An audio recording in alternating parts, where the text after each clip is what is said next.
Tagapaghatid ng kalaman at tatangian ng Pilipino sa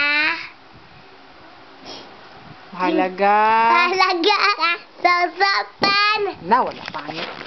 wala Wala'y tao. ikay pundasyon sa kailangan ang tao tagapaghatid ng kalaman at sinabi niya Malaga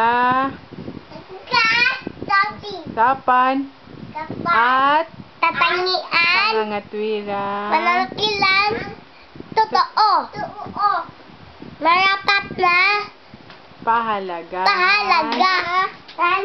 sa kaunlaran at pagbabago matagal na usapin pagpapaunlad ang wikang Pilipino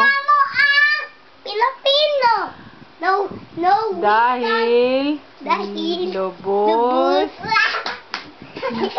na niyakap. Shtoy! Kares down! Wikang nagmula sa dayuhan. Wikang tumusta. Ginuluang isipan. Kaya lang tayo'y lumaya sa nawala sariling pagkakakilanlan. Ba- Kilinan!